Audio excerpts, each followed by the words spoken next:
You're listening to the Build Your Business podcast, powered by Turnkey Coach, where we help business owners find freedom over fear. I'm Matt Reynolds. And I'm his brother, Chris Reynolds. Join us as we help build your business and move from fear to freedom together.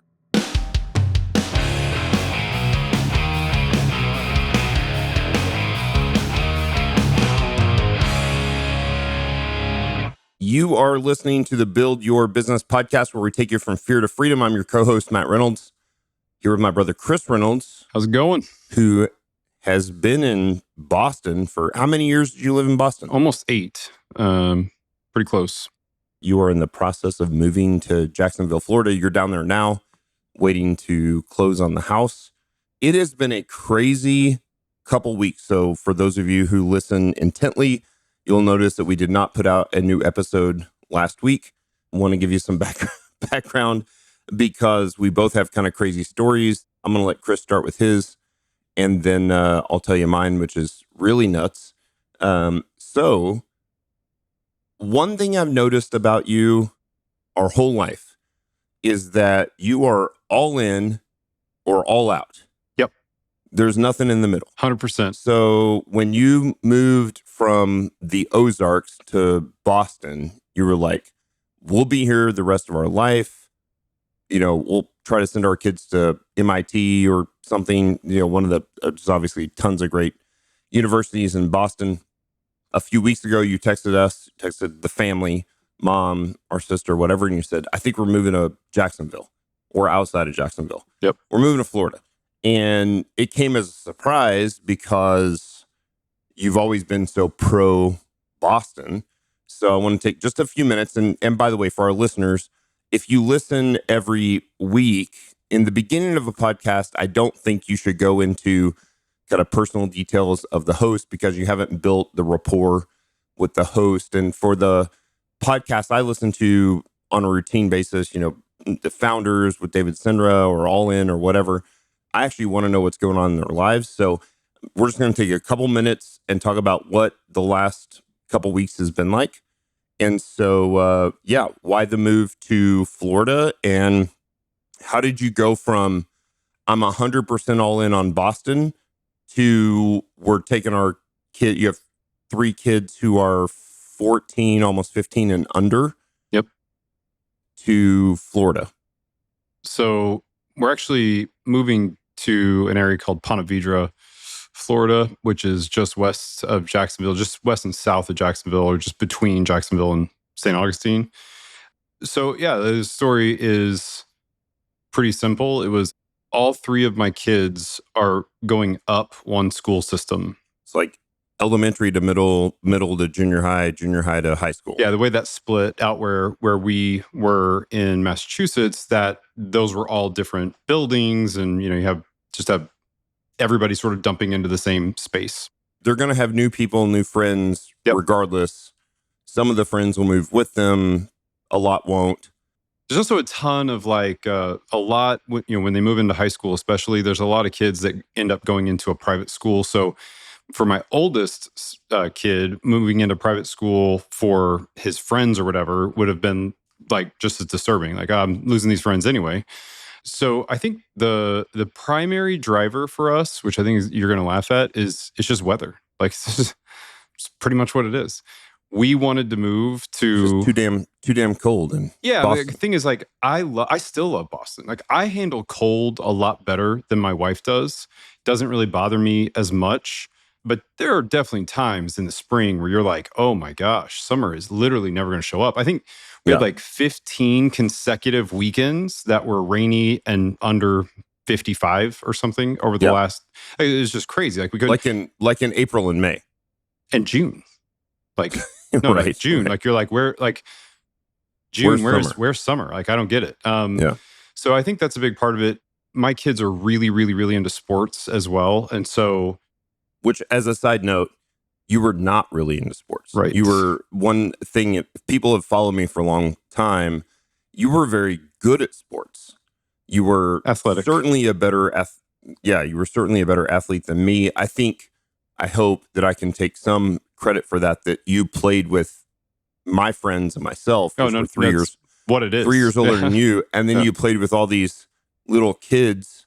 If you were like in the second or Yeah. third grade and you're playing with sixth graders, I was a and man you among came back and children. played, you were Yep. like, what? And you hit puberty early. Yep. Like I remember, just a super transparent. You had like armpit hair before I had armpit hair, It was ridiculous. I'm not going to lie. Yeah. Yeah. and I hit puberty at like 17, late bloomer over I don't here. think it was quite that late, So but yeah. So it was pretty late. look, weather was a huge piece of it. And we said, whenever the kids were out of school, this was the thing we definitely wanted to do. And I just saw this opportunity where I thought we can go now or we can go in 8 years. Right. And we just have to decide which one we want to do. So we'll talk to the kids, which we did. And the kids seemed really excited about the move, and a lot more opportunities in terms of athletics here, just because, again, you don't have so many rainouts on baseball types of events, and football starts considerably earlier here. My boys are already at football practice right now today, and my daughter is an elite cheer athlete, like phenomenal. And so she got into a Division 1 cheer program here, which was awesome. So they're all super excited. And she's, how old is Sylvie? She's 11 right now. Yeah, so pretty young. Just turned. Yep. So like that was a big part of it. The other thing is, I mean, you're absolutely right that I am all in or all out, which also means that we move super fast on things, far faster than most people even understand. Like, I think a lot of the time when we talk to people in Massachusetts and said, hey, we're moving, they're like, oh, when? And we're like Friday, like they're like, whoa. But I just I don't like the medium place. Like, I don't, that once I've made a decision, I just want to move. Yeah, Time is short. It's like you're in purgatory, but in real life. Yeah. You're kind of stuck between two places. So yeah. So that's the primary reason for this. And so we're doing a couple little rental things right now. I'm in a Verbo, and then after that we're going into like a rental for up to a year or something like that, so that while we're in the neighborhood, that puts us in the school system and all that. Once we're there, we will have an opportunity to either build or we can buy, but we don't have the pressure of like, I want to let my house sell in Massachusetts first. Like, there's just a series of things I want to make sure happen in order to be responsible. And there were some really nice rentals that were available. I thought this is a pretty good way to do it. So anyway, that's where we are. You're going to see the background behind me change some. I think you'll really appreciate when we hit like September, and it would have been really cold in Boston, and you're going to be like, it's still really hot. We can go to the beach in Florida. Yeah. So, and you guys took a ton of vacations too. You fully embraced Boston area life. Like, you learned we never snow skied. As a matter of fact, in Missouri, I've talked about this before. If you say the word ski, that means water ski. Right.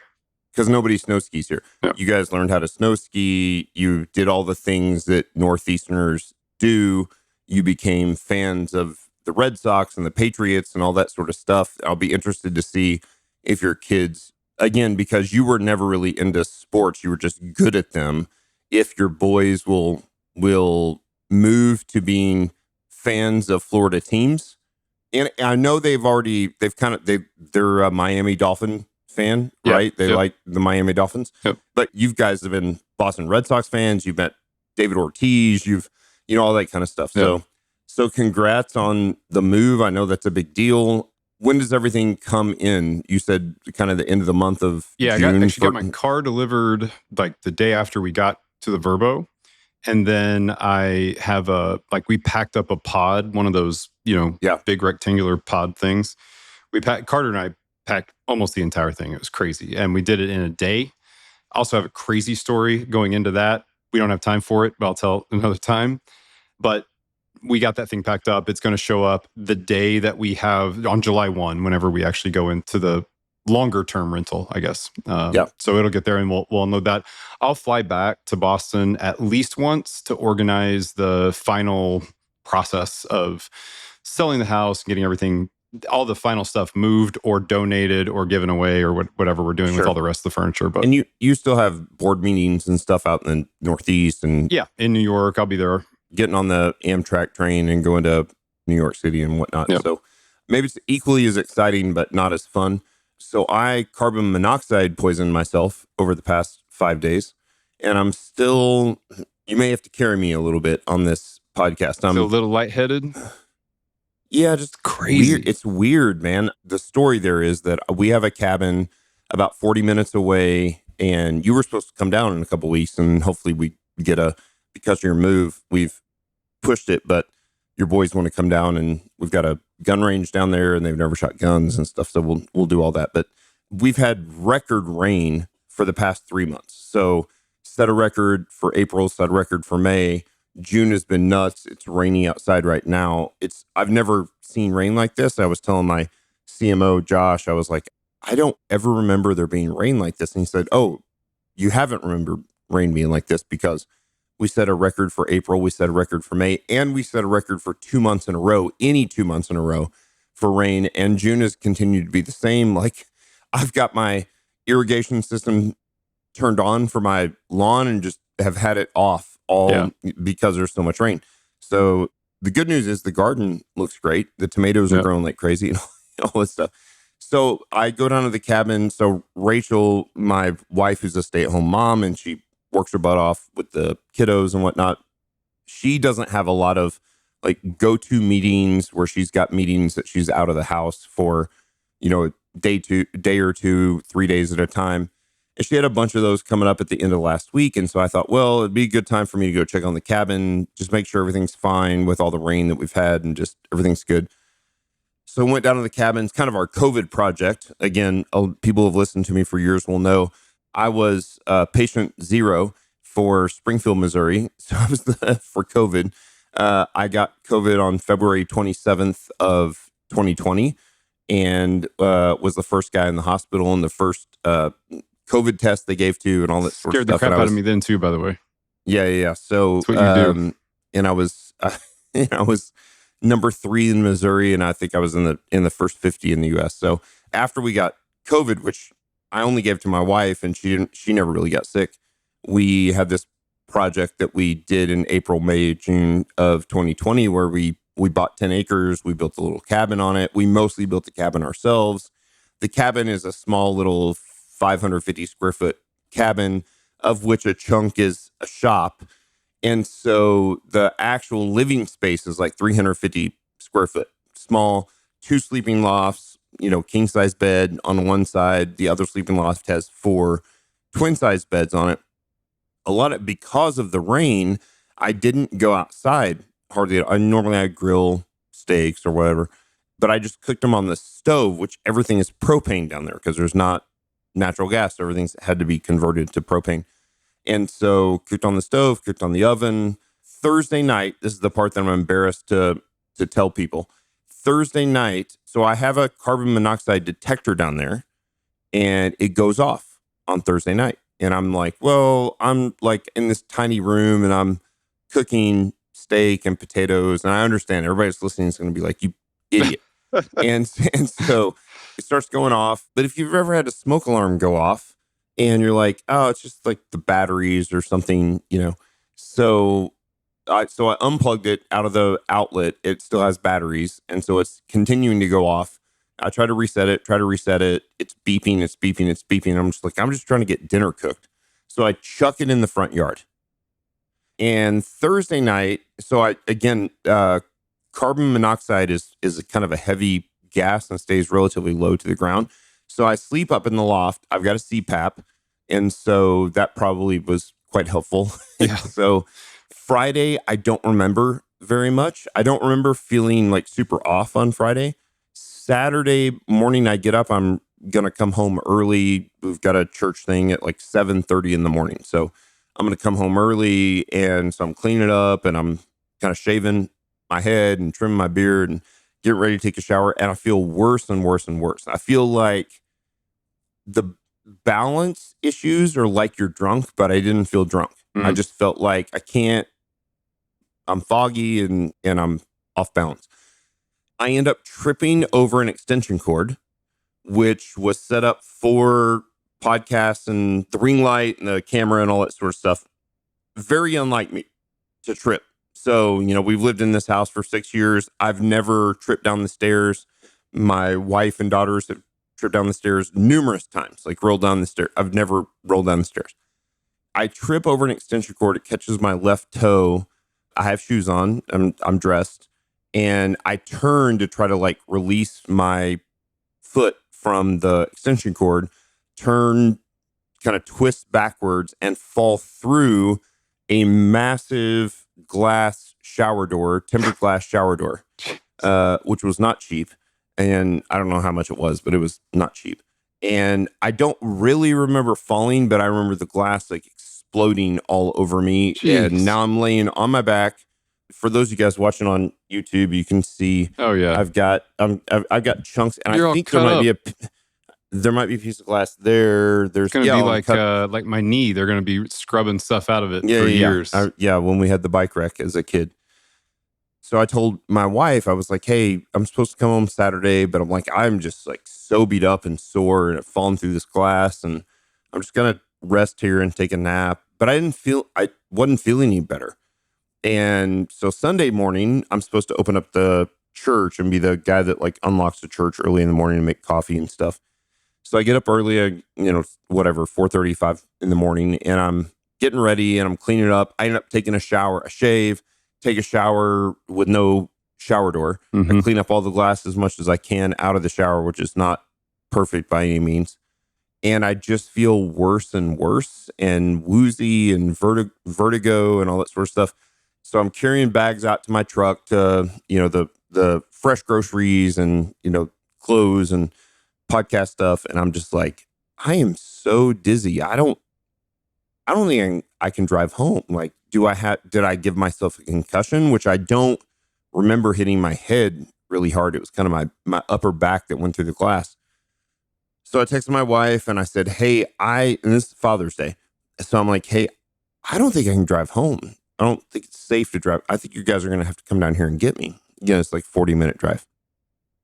And she's like, absolutely not. Don't drive home. We'll come get you. So she gets ready to come and get me. She gets the stuff done that she needs to do. It's a couple hours to get down here. And all of a sudden, look, I haven't thought about it at all. All of a sudden it hits me. The carbon monoxide detector went off on Thursday night. And I'm like, oh no. I have been asphyxiating myself for the last 4 days. And so did you open up everything at that point? Yeah. So I went out on the porch and I sat down. We've got the Cracker Barrel rocking chairs. I sat down out there and then I'm like, okay, I need to open all the windows and open the door and everything. And within a couple hours, I was feeling better. Certainly not at all 100%. And again, after 4 days, I don't think there was a consistent leak. I think it was just when I was running the propane oven and stove. So yeah, it all makes sense. So anyway, I've been on oxygen for 2 days. Everything's been weird. I've had to push back all my meetings a couple days, and grateful that I didn't die. Yeah, I'm also grateful. Down there. Jenny, when I told Jenny the story, it's my wife. When I told her the story, she was like, "Oh, you need to tell him not to tell the part about throwing the carbon monoxide tester out." She's like, "That's the part you keep in your brain and not." Yeah, everybody's like, "Oh, you got to get a carbon monoxide detector down there," and I'm like, "There was one. It went off.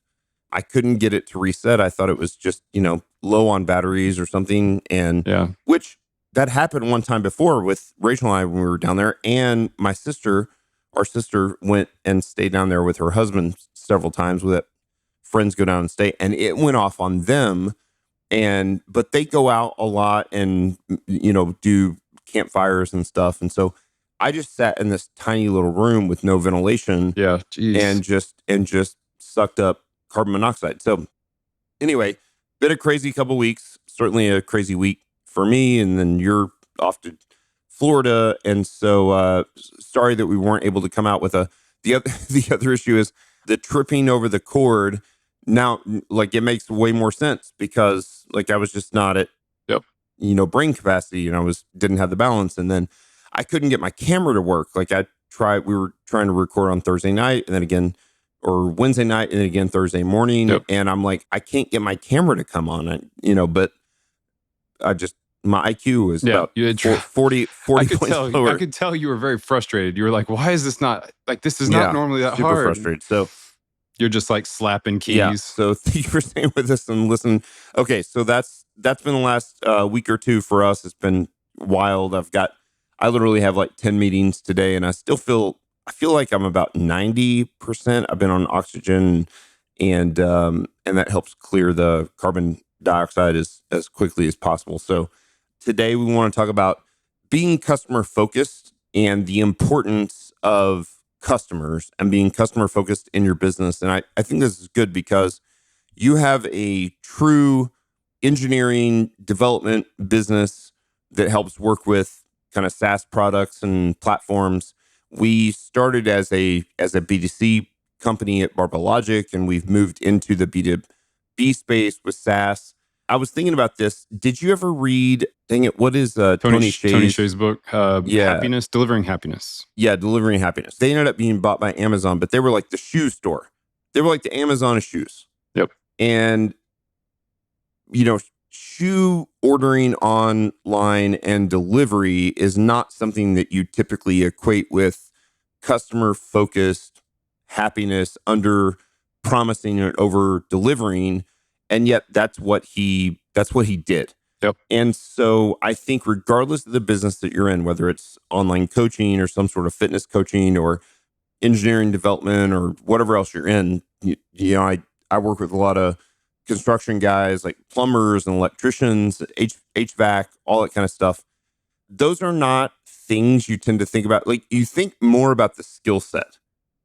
Does the coach have the skill set to get me to my goals? Does the dev team or the engineers, can they get the job done in the Yep. right amount of time? Can the electrician or plumber, can they do a good job and avoid carbon monoxide leaks and whatnot?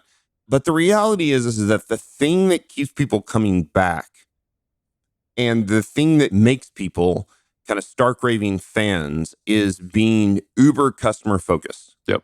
No And so question. this has been a deep part of our core values from the very beginning, that we are service oriented first. We have four primary tenets. The first tenet is service.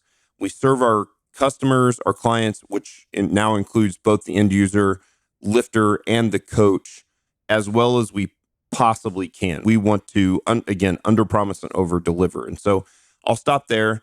How have you integrated this into your business, knowing that you're kind of a dev team that is, and I think dev teams have a reputation of being, The sort of, worst. The worst. yeah, and sort of weird, socially awkward Yep. guys that are just like programmers.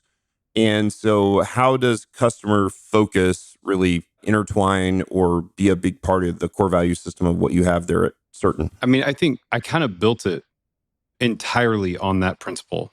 I've interacted with engineers my entire life because I am one. And there's definitely this prickly personality type that you interact with some amount of frequency. There's sometimes a personality type that just hits you as the laziest person on the planet as well. That's just like, well, we can't. And then they throw some, technical jargon your way about why you can't do a thing, and sort of attempting, I think, to exploit the gap in, knowledge around the technical details. It's just a horrible thing. And I thought, and it'd be awesome if you could build a company that was a series of elite engineers that just had the opposite of that.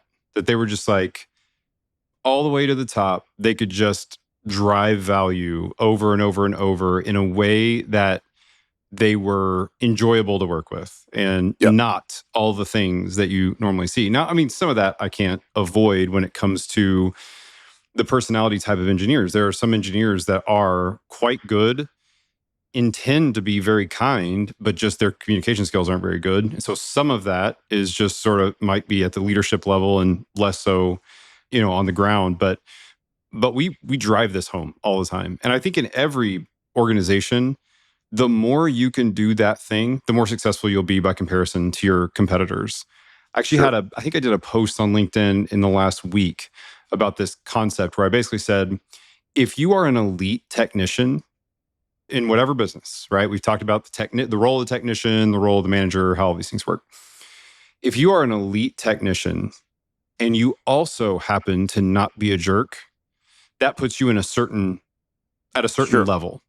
If you are an elite technician and you are fantastic to work with, like go out of your way to help the customer, you have infinite patience, all the things that you need to do. Like there's like such a tiny number of people that are that way Sure. that you will always have market.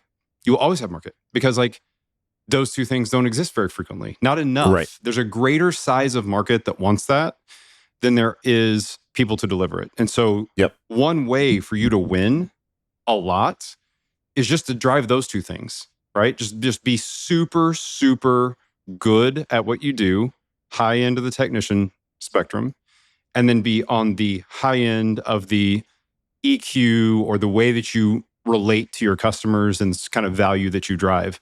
Those two things cover also an enormous number of sins. Mistakes can be made. You can fumble the ball pretty bad and still recover out of those things because you've built up an enormous amount of trust, which is a conversation that we had a few weeks ago, and you've built a lot of goodwill, with your customers.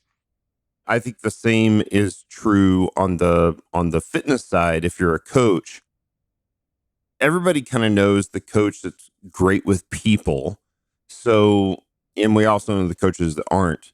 It's one of the big differences I see between public sector and private sector. So you'll see a lot of like Division I coaches or even pro athlete coaches who are maybe good coaches, but because the athlete has to do what the coach says, then they don't really have to worry about customer service. In the private sector, customer service is king, but you'll often see coaches who are excellent at customer service, but the technical skill is not there. They're not a very good coach.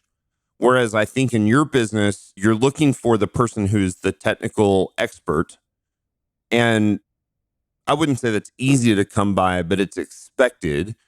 But you also sort of expect them to be kind of weird and socially awkward, and they don't really know how to talk to people and whatever. When you have the combination of both, regardless of the industry you're in, of technical expertise so that your client has the trust that you have the ability to get them where they want to go, like whatever that goal is. You, coming back to Andrew's talk a couple weeks ago, you have the integrity to actually follow through with the stuff you say you're going to do. But ultimately, they understand that you care, like you deeply care about them. That's where the great separator lies, is in that combination. And over time, once the client understands that you have technical expertise and that you have high integrity, they trust you on the integrity piece. The thing that matters long term, as we talked about with Andrew, is really do they care? Are they customer centric piece? It's not the customer is always right. This sort of adage from the 50s or 60s or whatever, like the customer isn't always right, but we focus on being customer centric to help them understand, even if they're not right, we're going to take the time to walk through what are better options for them so that you are constantly focused on being customer centric. And then last thing, and I'll turn it back over to you, is that expertise takes time. Like there's nothing you can do to become an expert strength coach or an expert developer without a couple decades under your belt. But you can be fantastic at customer service on day one. Yeah.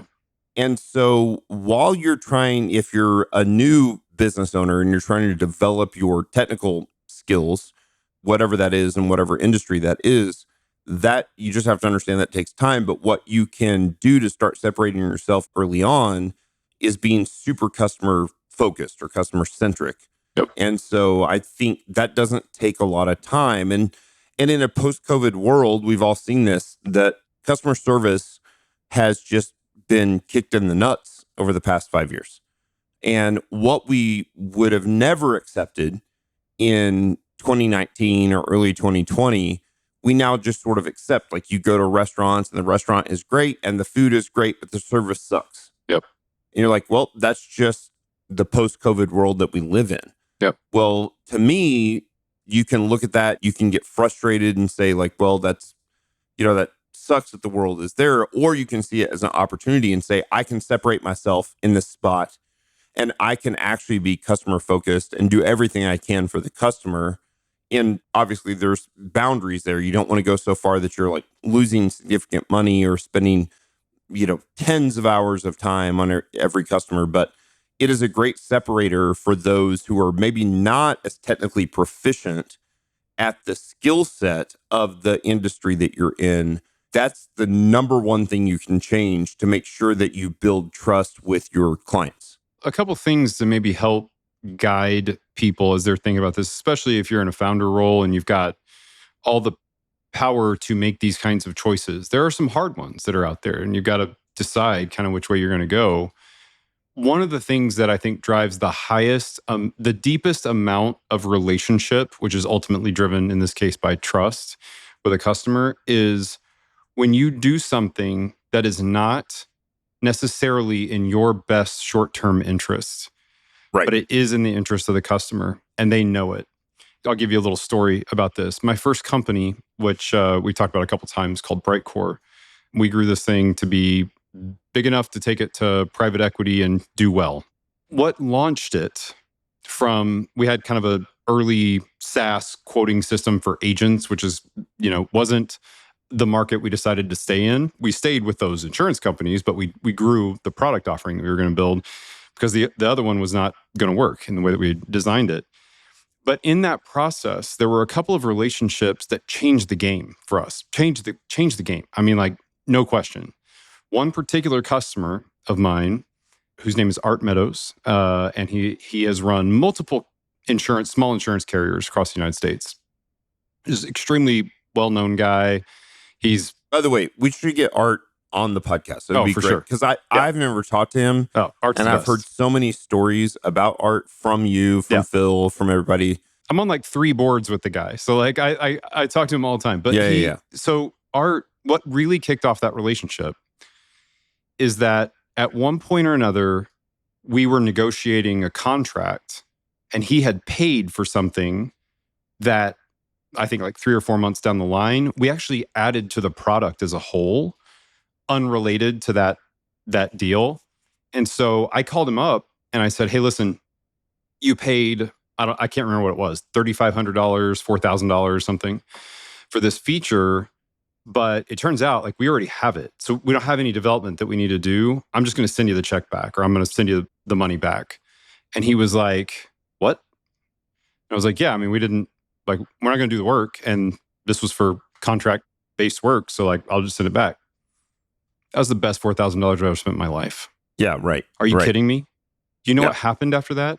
That guy was the head of almost every committee in the national conference.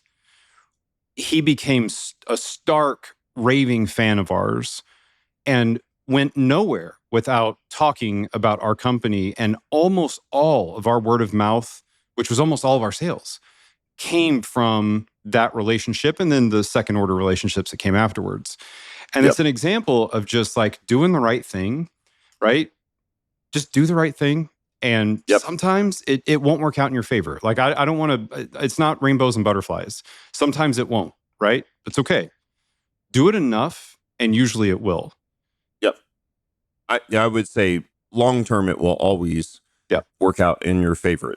It's sort of like poker, where if you play the right hands the right way, there's some level of luck involved, but ultimately, if you play enough, that it will end up in your favor. Yeah. So maybe the first time or 2 or 3 or whatever, maybe it doesn't play out in your favor. And so for us, one of our core values from the beginning of the company has been, we choose rightly, or what we believe is rightly based on the information we have at the time, like literally morally rightly, like what is the right decision to make, whether it's good for us or not.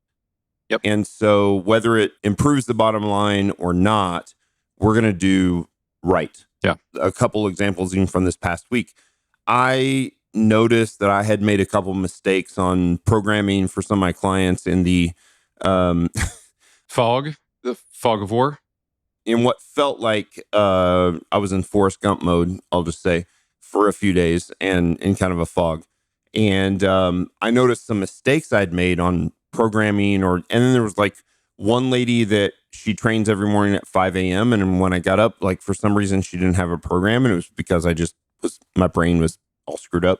And I said, so I ended up sending out what was an embarrassing message to everyone on Turnkey Coach to say, hey, I just want to let everybody know I've had carbon monoxide poisoning for the past 4 days. I'm coming out of it. I'll be okay. But if you see something that looks off with your programming, then please reach out to me. And I gave everybody my cell number, which I'm pretty protective over. If you see something that needs to be changed or you want me to look at, like, please do that. Yep. I had a call with a guy yesterday who's already a turnkey coach client, and it was the first call I had taken in 4 days. And I told him, I gave him a quick overview of the story and said, hey, it was an audio call, not a Zoom call. It's like Zoom call. Even now, like, I'm struggling a little bit to like look at the camera and look at the screen, and my eyes are still kind of like darting everywhere. And so I said, hey, if you want, he had some questions about opening a new gym. And I said, hey, if you want to do a call, we'll do a call, and happy to do it. And so set up the call and then gave him a super quick overview of what I'd gone through the last few days. And he was so grateful that I did the call with him and still answered questions. Yep. and was sharp enough to be able to answer the questions. I basically just needed like auditory and speaking. I didn't have to have like sight and smell. It's and a lot all more. that. Yep. Yeah. It's a lot more senses. So anywhere you can look to go above and beyond for the customer, especially if, and this is the key as well, I think, is especially if it doesn't take an enormous amount of additional resources. And sometimes even if it does, right? So Yep. for you, a $4,000 check was probably, It was a lot back then. it was a lot back then, Yep. right? There are times when you need to make that choice, even if the resources are high. But for us, we're constantly looking for places where if we can just make the connection and build the trust with people. I had another call last week before I poisoned myself with a lady who's wanting to test out Turnkey Coach, the platform. And she's sort of a counselor, life coach, but I think she's actually a licensed like psychiatrist, psychologist, but we have to be careful with licensing piece Yep. there across state lines. And so I did a call with her, and I just listened to her needs, and after the call said, I don't know if we're the best fit for you. Yep. And so I want you to chew on this for a couple days. And if you want to continue the conversation, let's do. But if we're not, I will actually do the work behind the scenes to find out who is the competitor that is the best one for you. That's another one that builds a tremendous amount of trust. It's like, listen, this guy's not trying to get my money. He's not trying to sell me or close the deal right away. He actually cares about ultimately my need. And so for us, again, coming back even to a higher core value, our goal is to change as many people's lives for the positive by improving their quality of life, whether that's the end user, client, or the coach or whatever. If that's not us on our platform, then we will find the one that is. Yeah. If there's a competitor that's better than us for what you need, send them to the competitor. What you'll find is that person will become a tremendous sales force for you, because they'll say, hey, call Barbell Logic, call Matt Reynolds, call Turnkey Coach, because they're not going to try to take your money. They're going to try to find the best fit that's best for you. And so these are the tactical or practical sort of in the trenches examples of the things that you can do to make sure that you're customer focused all the time. So last thing, I'll turn it back over to you, is that, we've gone through a pretty significant change over the past several years of being 100% B2C. Well, if you're 100% B2C, it's pretty easy to be customer focused because you're trying to meet the needs of the customer, to B2B SaaS platform, which sort of keeps the customer a little more at distance. Yep.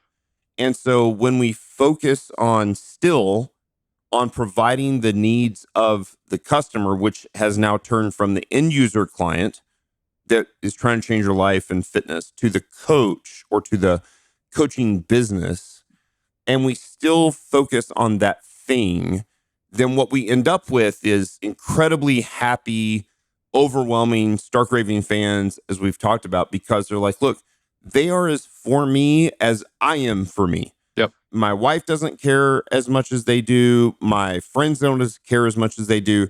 But this company actually wants me to succeed, even if it's not with their company. Yeah. And I mean, I've ended up with partnerships out of that before that are very interesting, right? So, like, Sure. if you're actually different enough from someone that you are not the right fit for the customer, you're probably about the right distance from whoever you're sending them to be good partners with those people. That's You right. can send them deals, they can send you deals whenever it fits better, and the customer doesn't realize it. So just I think there's this thing, it's with all founders. I mean, it's like you're going as hard as you can. You're going 90 to nothing all the time. And so, like, trying to get those deals, trying to get that cash through the door. Every startup in the world is cash poor if you didn't take a ton of investment from somebody. You're trying to figure out, like, how do I navigate the cash situation? And so don't let that overwhelm your drive to do, to build a good business. Like, you need to Yep. to build a good long-term business, you need lots of allies. And the way you build allies is with trust and long-term relationships and long-term Right. thinking, just in general. Like, all the things that you do, you should be thinking on a further time arc than almost everybody else is, and drive your behavior based on that rather than any kind of short-term need. Because the short-term need is going to ebb and flow. It's not going to, it very rarely will that be the game-changing thing, right? Like, in the case of the $4,000 deal where we returned it, $4,000 meant a lot back then, and we were cash poor at the time for sure. But it wasn't going to be the thing that made us successful or not successful. But it turns out Sure. what would make us successful or not successful was that Is very having this critical guy on your relationship. yeah, right. That's So, right. Yep. do the right thing, and you'll find that it makes a significant difference in your business. The last thing I was thinking about was that if you are a young company, not necessarily a young founder, not by age, but by you've got limited resources, you're a relatively small company, you're trying to build. You have a tremendous advantage here to be able to be customer focused where bigger companies cannot be. Yep. And we can go all the way back, and this is going to date myself a little bit, and even maybe before you, is that there's an infamous satire of what was originally a government sponsored phone company, right? It was Bell Labs or Yep. whatever. And they were ass. So if you've dealt with them, or Comcast or some other, if you have a technology, a cable or an internet or a phone or whatever that is truly a monopoly in your area, they don't care about talking to the person. And likewise, if you're in a company that does have a significant number of competitors, you have the opportunity to talk to your clients.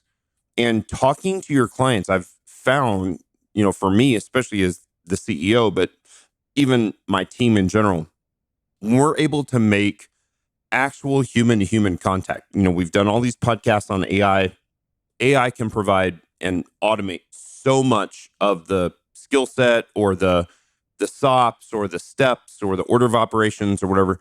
But if you're honest with yourself, you understand that AI is a non-interested third party. It's just a computer.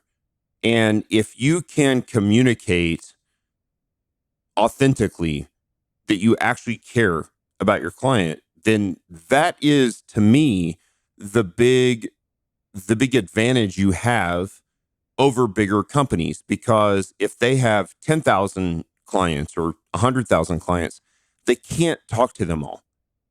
If you have scores of clients or 100 clients or whatever the thing is, you can. And so, as often as possible, you got to get them on the phone. You got to get them on a Zoom call. I like a Zoom call as much as Zoom calls sort of, just suck the life out of me. Being able to see them face to face, have a conversation, make sure you communicate that you care, be authentic about those things.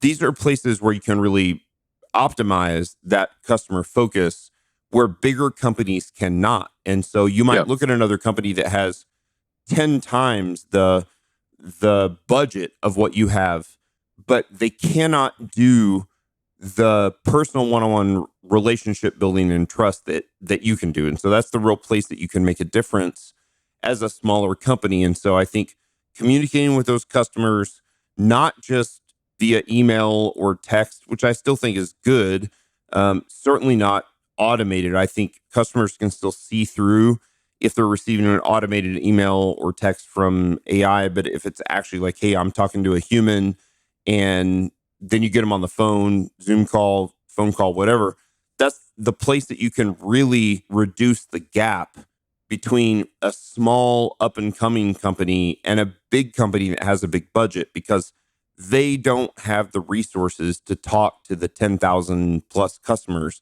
that you have. And so practically what the takeaway would be here for me is that you should get as many customers on the phone as possible. You should talk to them. You should know them. You should know what they do. You should know what their, what's their home life like, where do they live, how many kids do they have. Somebody like you, like, it's okay. Your wife's a stay-at-home mom. She works her butt off with the kids. Your kids are deeply involved in sports. You've got kids that are in, a football tournament or a baseball tournament, or Sylvie's in a cheer tournament or whatever. Asking them about those things and actually caring how it went is a great separator between you as a small business and somebody who is a much bigger business who can outspend you, which you cannot do, but you can outservice them by being customer focused. Think about why that is. There's like a pretty good understanding, I think, around why you can beat them. And it's because it's not that a large company can't talk to all the people. It's that the people with power can't. Right. That's the problem. Right. And so you've got people, when you talk to Comcast or you talk to, it used to be AT&T back in the day. I guess AT&T is still around, but it's a different animal these days. But when you talk to these large companies, you're talking to somebody so low on the totem pole that they have to do whatever they've been told to do. And they've been smacked around multiple times for going outside the playbook, right? So if what you need is something that's outside the playbook, they can't do it. And they know they can't do it. The situation with you as a founder in a company that is still small is that you have all the power and you can do whatever you want to do for those customers. Yep. And because of that, that is why the relationship is different. You can talk, and you should, like, exactly what you're saying is right. Like, talk to your customers so that you can build empathy for their situation, whatever it is, whatever pain it is that you might be able to resolve for them and make things better. The difference between you and the big guys is that you can care about it and do something about it. Even in a situation where you're talking to like a senior vice president of a really large company, they can't make large changes without going to a committee. They got to go to a committee. They go, you're outside of our TCP, our target customer profile. So, sorry, we can't do this thing. Look, there's reasons for that stuff too. Sure. They're in a different phase. You may be at that phase someday too. But for now, don't ever imagine that your size, being small, is holding you down. In reality, in the early days of a business, it is the thing that allows you to win. That's what it is. Yep, exactly. Last story here is that we tried to integrate into company health initiatives, basically like a lot of big companies have through their medical insurance and HR departments have, if they get healthier, the health insurance drops. Gets cheaper, the price gets cheaper. And because I had really good connections with the network, I could often talk to the CEO or the COO or whatever. And I would have this great conversation with them. And they were like, this sounds awesome. Let's do this. And then you discover the gatekeeper is actually the HR person who actually can decide yes or no for you. Yep. When you are the founder and you can decide, you have the power to decide. And you see a person, we still do this all the time, even as a 10-year-old company and a relatively mature company, that, okay, this specific potential client may be expensive to acquire, may be a loss in the long term, but the upside is so huge that if we make the contact, if we make the connection, if we have the phone call, if we do the thing, if we tweak little things here and there to make sure they understand we care about them, Then they come over and the potential network effect is huge. That snowball is massive. Whereas when you talk to the big company, even if you talk to C-suite level people, and then you realize, well, the C-suite is actually not the gatekeeper, then that's a big leg up for you as a smaller company. If you talk to somebody and you love it, and then you have to send it to a gatekeeper who has to also love it to pull the trigger on the thing, that is a disadvantage. And so that's a place where as a smaller company, you can make a big impact. So the key here is this: regardless of the industry, whether you are a service industry, which makes it totally obvious, or a product industry, or a SaaS as a service, which is something in the middle. If you go back and look at Tony Hsieh, Zappos.com, who is selling shoes, retail shoes, you can still focus on service. Service is the great delineator between everyone else. And so even if I could buy Nike shoes from Nike, I could buy Nike shoes from Zappos. I would buy them from Zappos as an example. I used to buy shoes from Zappos all the time. Zappos had a similar program as Amazon Prime, and they would tell you that your shoe would be there in 2 days. And then it would show up in 1 day. Yep. Under promise, over deliver, care about your customers, immediately send them email, like when the thing gets delivered. This is a pure product company. And they would send me, do you love your shoes? Is there anything we can do to improve? If you don't like your shoes or they're a half size off, you can send them back. Here's the code to print off and send the thing back, and we'll send you all the way from a service company like coaching to a SaaS company like yourself or like Turnkey Coach to a pure product company. It's all about the customer. By the way, this is why Jeff Bezos has won. Because no question. From the very beginning, he said it's all about the customers.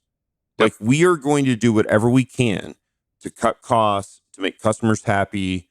And again, I'm not saying that everybody's listening to this is a big Amazon fan. And I certainly think they've done some things over the past, probably aren't great. But ultimately what they're doing is they're fighting on behalf of the customer to get the customer the best prices, to get their product in the fastest time, so that the customer feels like, and if you've ever had to return anything from Amazon, very simple, very easy. Here's the link, print it out. UPS shows up at your door in the next day or two.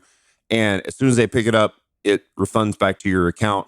You can be customer focused across the board, regardless of the industry. And that is a great separator between you and even the massive companies like Amazon in the world. Amazon has done great because they are good at this.